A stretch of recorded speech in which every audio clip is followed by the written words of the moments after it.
ಅಂದರೆ ಹೇಗೆ ಮಾಡ್ತಾರೆ ಅಂದರೆ ಎಲ್ಲ ಮಕ್ಕಳನ್ನು ಕೂಡಿಸಲ್ಲ, 5 ವರ್ಷದ ಒಳಗೆ ಇರೋ ಚಿಕ್ಕ ಪುಟ್ಟ ಮಕ್ಕಳನ್ನ ಕೂಡಿಸಿ ಅವ್ರಿಗೆಲ್ರಿಗೂ ತಲೆ ಮೇಲೆ ಏನಂತಾರೆ ಎರಿಯೋದು ಅಂತಾರೆ. ಆ ಎಳ್ಳಿನ ಮಿಶ್ರಣ ಇರುತ್ತಲ್ಲ, ಆ ಎಳ್ಳನ್ನು ತಲೆ ಮೇಲೆ ಎರೆದು ಅದಕ್ಕೆ ಮುಂಚೆ ತಲೆಗೆ ಎಣ್ಣೆ ಹಚ್ಚಿ ಮೈ ಪೂರ್ತಿಯಾಗಿ ಎಣ್ಣೆ ಹಚ್ಚಿ ಬಿಸಿ ನೀರಲ್ಲಿ ಎಣ್ಣೆ ಸ್ನಾನ ಮಾಡಿಸಿ ಬೆಳಿಗ್ಗೆ ಹೊತ್ತು ಸೂರ್ಯನ ಮುಂದೆ ಒಂದು ಸ್ವಲ್ಪ ಹೊತ್ತು ಕೂಡಿಸಿ ತದನಂತರ ಪೂರ್ತಿಯಾಗಿ ಎಳ್ಳನ್ನು ಎರಿತಾರೆ. ಆಮೇಲೆ ಪುಟಾಣಿ ಮಕ್ಕಳುಗಳಿಗೆ ಜೊತೆಗೆ ಚಾಕ್ಲೇಟು, ದುಡ್ಡು, ಮಿಠಾಯಿಗಳು ಏನೇನು ಹಾಕ್ತಾರೋ ಅದಂತೂ ಖುಷಿಯಾಗಿ ಏನು ಬೇಕೋ ಮುಕ್ಕಾಮುಕ್ಕಿ ತಿಂತಾ ಇರುತ್ತೆ ಮಕ್ಕಳಿಗೆ.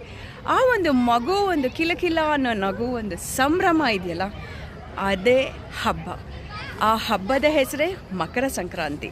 ಇದ್ರ ಜೊತೆಗೆ ತಮಿಳ್ನಾಡಿನಲ್ಲಿ ಕೆಲವೊಂದು ಸಲ ತಮಿಳ್ನಾಡು ಆಂಧ್ರ ಪ್ರದೇಶದಲ್ಲೂ ಕೂಡ ಮನೆಯಿಂದ ಹೊರಗೆ ಬಂದು ಎಲ್ಲರೂ ದೇವಸ್ಥಾನದ ಮುಂದೆ ಕೂತ್ಕೊಂಡು ಅಲ್ಲೇ ಒಲೆಯನ್ನು ಹಚ್ತಾರೆ. ಅಂದರೆ ಗ್ಯಾಸ್ ಸ್ಟವ್ ಹಚ್ಚಲ್ಲ ಅವರು, ಇಟ್ಟಿಗೆ ಕಟ್ಟಿಗೆಗಳಿಂದ ಹಿಡಿದು ಅವರೇ ಒಂದು ನ್ಯಾಚುರಲ್ ಆಗಿ ಬಾರ್ಬೆಕ್ಯೂ ಅಂತ ನಾವು ಹೇಳ್ತೀವಿ, ನ್ಯಾಚುರಲ್ ಆಗಿ ಒಲೆ ಉರಿಸಿ ಅಲ್ಲೇ ಹಾಲು, ಅಕ್ಕಿ, ಬೆಲ್ಲ ಮತ್ತು ಹೆಸರು ಬೇಳೆ ಆಗಲಿ ಕಡಲೆಬೇಳೆ ಆಗಲಿ ಯಾವುದೇ ಬೇಳೆಗಳು ಸಿಗುತ್ತೋ ಆ ಒಂದು ಪ್ರಾಂತ್ಯದಲ್ಲಿ ದೇವರ ಮುಂದೆ ಅದನ್ನು ಅಡುಗೆ ಮಾಡಿ ಅದ ನಂತರ ದೇವರಿಗೂ ಕೂಡ ಅರ್ಪಣೆ ಮಾಡ್ತಾರೆ. ಆಮೇಲೆ ಸುತ್ತಲೂ ಎಲ್ಲ ಊರವರೆಲ್ಲ ಒಂದೇ ಕಡೆ ಕೂತ್ಕೊಂಡು ಊಟ ಮಾಡ್ತಾರೆ, ಸಂಭ್ರಮವಾಗಿ ಎಂಜಾಯ್ ಮಾಡ್ತಾರೆ, ಹಾಡು ಹೇಳ್ತಾರೆ, ಖುಷಿ ಪಡ್ತಾರೆ, ಕಬ್ಬು ತಿಂತಾರೆ, ಕಬ್ಬನ್ನು ಬೆಳೀತಾರೆ, ಕಬ್ಬನ್ನು ಕೊಡ್ತಾರೆ.